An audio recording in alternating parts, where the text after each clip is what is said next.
You have to respectfully understand your audience. You have to understand the audience's perspectives, what its views are, and you cannot take them as absurdities. You have to take them very, very seriously. The main problem in respect, both in the classroom and in society at large, is that we jump very quickly to dehumanizing our opponents, not listening to them, but getting ready as they're talking to fire back, to disagree with them. As we teach students to listen to each other, we need to teach them what we're listening for. Are we listening to build a relationship? Are we listening to understand the course content? Are we listening to decide what to do next? It's a high hurdle, but I think it's a necessary one for students to begin to treat others with the humanity with which they would like to be treated themselves.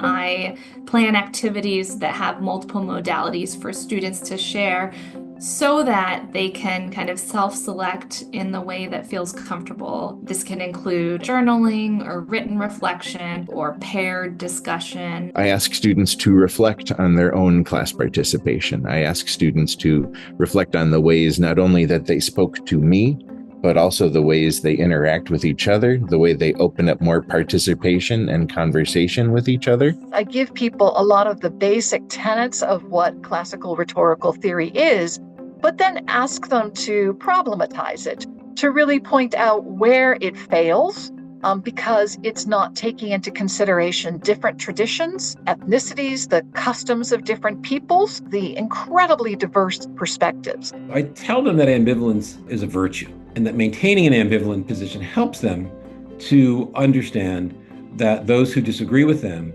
are not crazy, evil, or stupid. When we experience ambivalence, we act like better democratic citizens. We're more open-minded, we think more deeply, and we act more respectfully.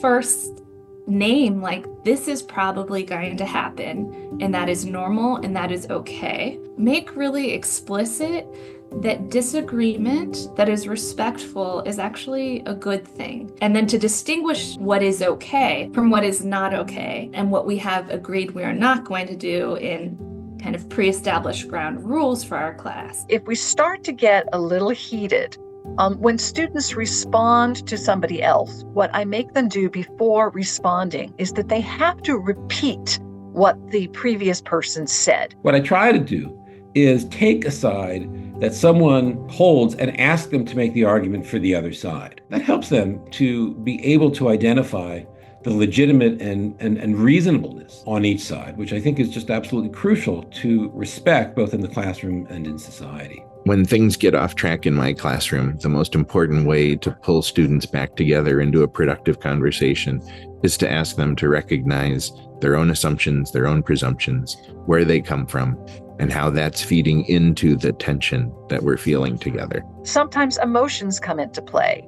And when emotions come into play, that's when it becomes particularly difficult because people feel that somehow it's a violation of their identity. Our opinions are perhaps less strongly held than the social identities that are attached to them. They are protecting their social identities. And once people understand that they might be protecting identities more than they are standing up for their beliefs, they become more open-minded. If we can ask students to recognize where their own assumptions and presumptions come from and help learn where the assumptions and presumptions of other students come from, then I think it's easier to imagine a conversation which begins with our vulnerability rather than our certainty.